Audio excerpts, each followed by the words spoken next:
Good morning, everyone. This is the early morning edition, or if you want to call it the super late version. It's 5 o'clock in the morning. I know some of you are awake because I just got some emails moments ago with some assignments that are being completed. This is conversation 2, week number 4.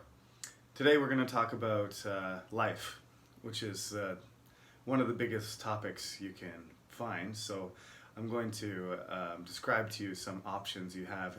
As I have been explaining, most of the questions I ask you on the midterm to make conversation are open-ended, so you can talk about it however you want.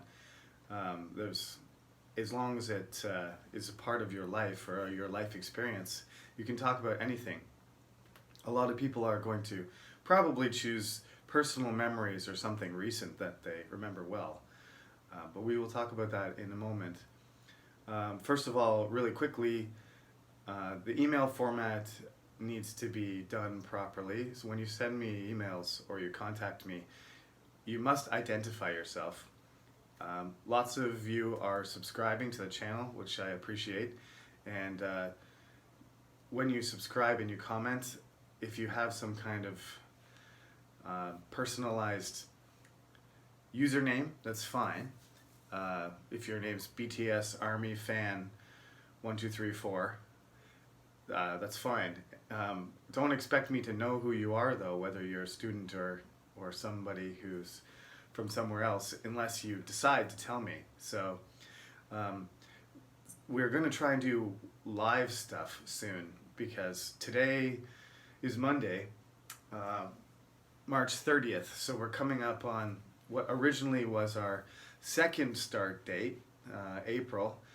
It's been pushed back twice, though, so we missed 2 weeks at the beginning of the semester, and then now it's coming up on April, and the government already delayed until April 6th, but I read some poll data yesterday that said 73% of Koreans support delaying the semester further because they feel it's unsafe for their children to go to school.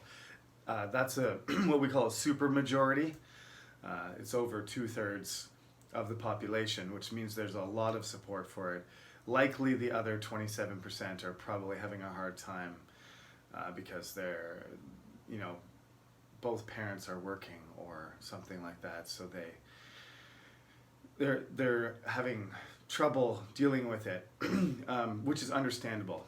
But I think it's very likely that the government, given the public support that the government will announce today, that our semester will be extended online even further. So we'll see what happens. We don't know yet. So I'm going to make a file about the emailing, because I'm getting hundreds of emails and I need to know exactly who it's from and exactly what it is. So I'm going to post a file in each class's website that includes the information of exactly how to do it. Some people are doing it perfectly. I've asked a couple of students if I could use their emails as examples, so I can just post a picture so that everybody gets it right.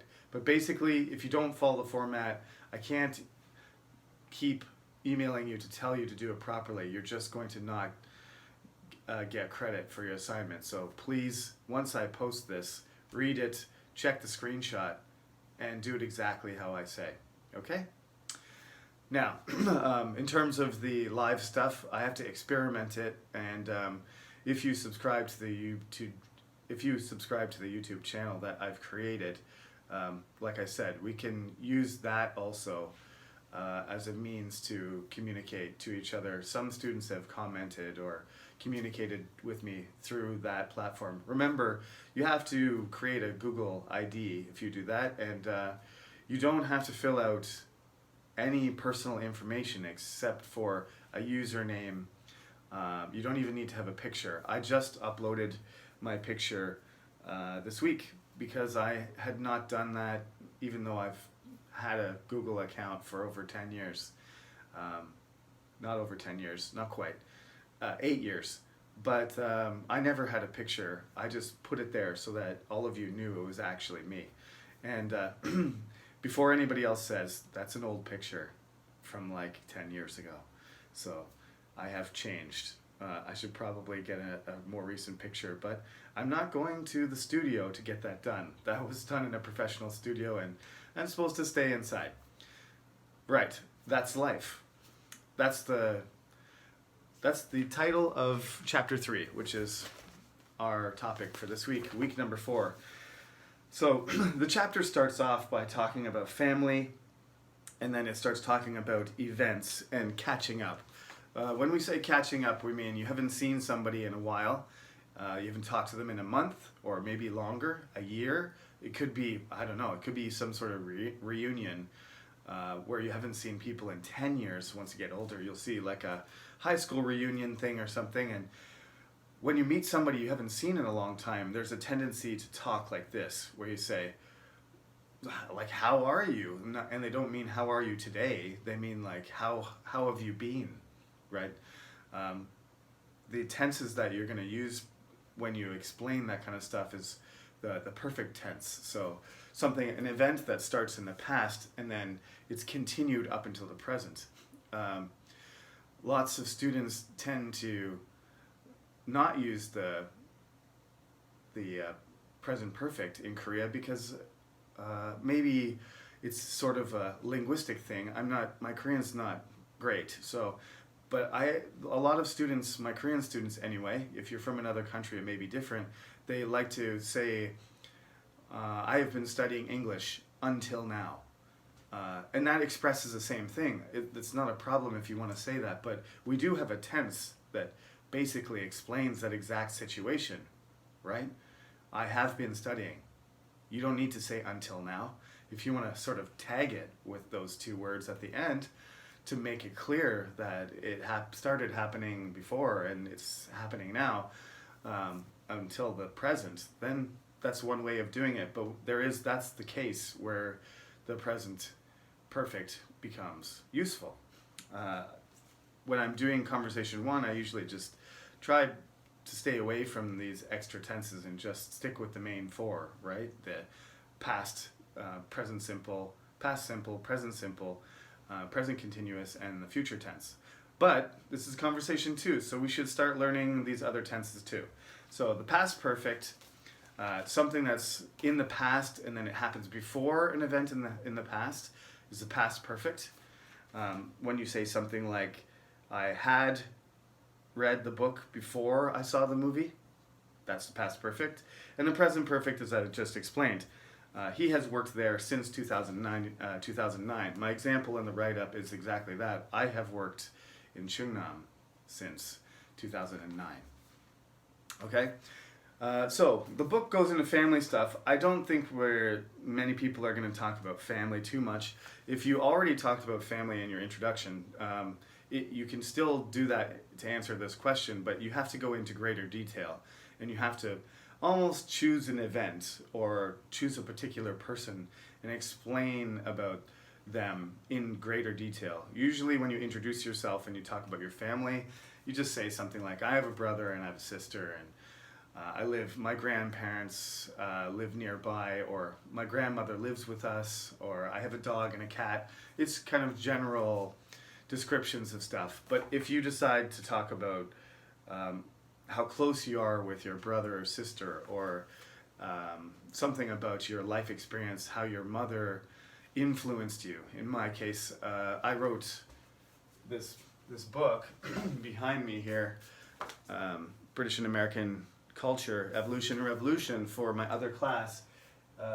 It's gone through 2 editions, and in the beginning of the book, there's a dedication, and in it, basically, I thank my mother, because I think there are lots of reasons I became an English professor, but probably the thing that got me started and on the road to this situation that I'm in, my life, was the fact that my mother read to me when I was really young. And I actually, when I was in grade 1, I was slow to pick up reading. It's always a funny story to tell people that a person that has read hundreds and hundreds of books that are the size of a Bible was slow to read compared to other kids, and a lot of parents get concerned about this in Korea, is how fast their children become able to read or write or do math. But you have to be patient. I'm a good example. I'm a late bloomer. So, but once I got reading, that was it. I was one of the best readers, and I read all the time.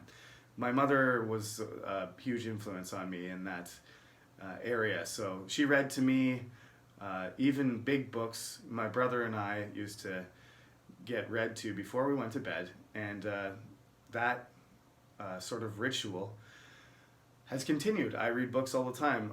Usually I don't do it before bed anymore. I do it during the daytime, and I listen to books as well. I love my audiobooks.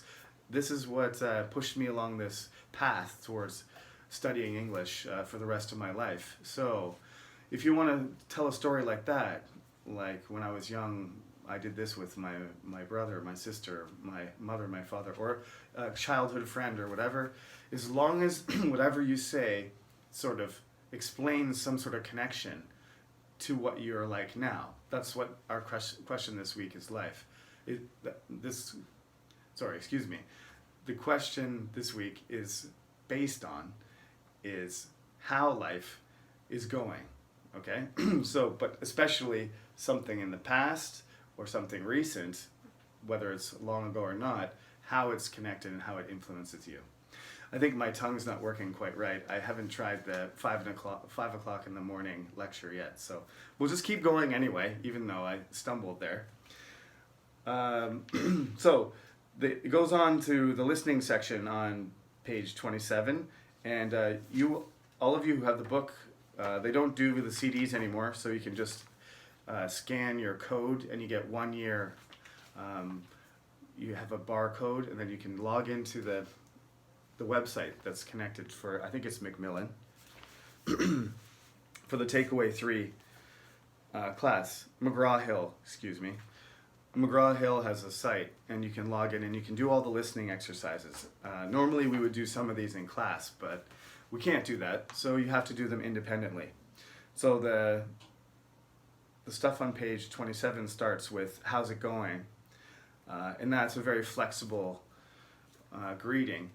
It can be used to catch up, to ask people how they've been before and now, and it can just be a casual greeting, like it's similar to saying hello or what's up. You don't even have to answer it.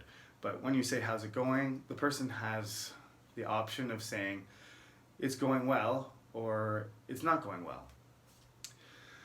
Okay, so let's go forward into how you can tackle this question. When I was working on this lecture, this song kept going through my head over and over again. It's a song by the Talking Heads called Once in a Lifetime. And for some reason, I'd never seen the actual music video. So I linked it on the website. It's pretty funny. The guy is really eccentric. Remember, this is 1980 when this music video was recorded, so the production values are quite low compared to what we're used to. It's basically just an eccentric guy doing weird dances. He's not really dancing very well, and he's got a sort of a strange sort of tone, but I think his behavior and what he's saying sort of all come together somehow. They match. So pay attention. Most of all, it's supposed to be entertaining. You're supposed to have a good laugh, because I think the song is, the way he performs the song is kind of funny. That's why I included the second video, which is Kermit the Frog, one of my favorite characters as a child, performing it, because the first time I saw that song when I was little, it was Kermit the Frog performing it, I believe. That's how I remember it anyway. So again, these things, I grew up in the 80s. All of you, I don't think I have a single student who's in my age group. So you've probably never seen this video, never heard of the song. So I'm introducing it to you. That's one of the reasons I showed it. But it's supposed to be funny. But most of all, the lyrics in the song are very relevant. I mean, the song is about life, right? And saying things happen in your life, like what's happening to us now, and some things change and some things stay the same. A lot of things are different right now than they normally are, but if you look at things closely, life hasn't changed as much as you think. And the world has gone through these kinds of things before. So personal events in your life may think like everything's falling apart, but it's not. Sometimes you overreact to it, and it's not as bad as you think. Anyway, you can listen to the lyrics, and that's what I want you to pay attention to mostly, is what he's saying. Same as it ever was. He keeps repeating at one point in the song. Same as it ever was. Okay? So have a look on that. The chapter moves on to start talking about things, describing weddings, getting a driver's license, your first job, getting sick. A lot of these questions are circulating around on the internet right now, obviously because people are stuck at home, and so they're reconnecting with people they haven't connected with because, in some sense, I think a lot of people are bored, and they're looking at their Facebook and Instagram even more than usual. And you all know we do that a lot already, but now it's even crazier. One of my friends, my old friends, my brother's friend, he posted on Facebook about a month ago when this whole situation started going, and he said 2020, the year the internet broke. And his point was that he wondered if the increased, we already put a high demand on our internet, and I think some of you, probably not in Korea, because Korea has awesome internet. We're one of the most connected places on earth. But back home in Canada, there's people that they're experiencing less bandwidth, and my aunt had no internet for a whole day a couple days ago. She lives in the countryside, but that's not something you hear about much these days. So my friend predicted that the internet would break because of the demand that billions of people would place on the network. So we'll see what happens, but that was his prediction. I do think it's true, though. Lots of people are asking, reminiscing, talking about, remember 10 years ago when we were together and we used to laugh and play and have a picnic, and we played hockey together or soccer, or we went for drinks, right? All of that stuff has been kind of temporarily stopped. So people are thinking about it. So this question is really apropos. It's very appropriate this kind of like putting your finger on the pulse of culture when you talk about stuff like this. It's like people become even more sensitive and aware of what their life was like when it suddenly changes. So this is what I would like you to do. Pick something in your past. Don't focus on the last couple months because that's not going to work very well. But talk about something that's you think about and you can clearly describe. Talk about that event, person, place, thing, and then tell a little story and then relate it to yourself. How it affected your attitude, your personality, your decisions, some sort of connection to your present day self. Okay? And that's what the question is going for, which is due next Monday, April 6th, 2020. Okay?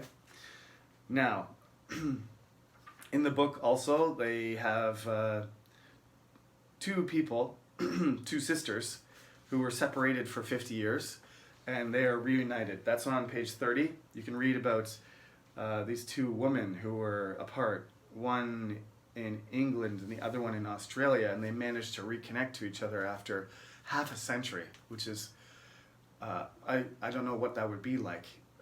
Probably the happiest day of your life. You would never forget it, I think, especially if you had, distant memories of that person. This is an article that resonates pretty strongly with people in Korea because, as you all know, there is a hard border between North Korea and South Korea, and South Koreans normally aren't able to enter, and North Koreans are not able to leave unless they leave permanently. Like, it's not like they can come down here and meet families that have been separated, and now it's it's 75 years since the end of World War II, and almost 70 years since the end of the Korean War, when they just completely cut the peninsula in half with the DMZ. So you may know somebody, or you may have relatives on the other side of the border. There's a lot of, sometimes Koreans think it's something that is unique to Korea, but everybody knows about Germany being separated into East and West, and there's a lot of countries that have been separated over history in the same sense. So you might be from a place where there's a similar kind of thing. The US-Canada border, which is the longest open border in the world, has been closed. And Donald Trump, obviously, you've probably all heard about the wall that he's building, not building, trying to build to seal off Mexico. And inevitably, when you do that, it's going to be more difficult for families on either side of that wall or the hard border that's closed to maintain, to visit each other and communicate. So I know we have to do this temporarily because of the virus, but in the long term, we want to stay connected. So read this article. It's a heartwarming story because I do get reunited. But that's the kind of thing that you can talk about. Something that happened to you that was really, really important and that you can really recall in detail. Okay, so I think that's all I have to say for today. Each assignment is due on Monday by midnight, so you have until midnight to submit this week's assignment. But just remember, the cyber lecture is open all week. So Sunday night it closes, and this week has already started, even though it's really early in the morning. The cyber lecture is already open, so you can do it whenever you want. This video is going to be posted before our class time, but it is possible that I may be late to post occasionally because I'm doing 6 classes, 6 videos every week, and it's a surprising amount of work. So I'll try to be ahead. I haven't quite caught up. This is me catching up at 5 o'clock in the morning. So please listen and watch the video, follow the instructions, and most of you are doing quite well.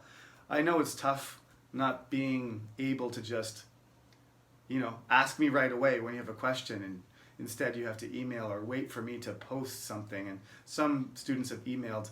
I'm getting a crazy amount of emails, so remember, identify yourself every time that you email me so I can keep track of everything without losing my mind, because even 1 minute per email is going to take me hours and hours to go through. Thank you very much.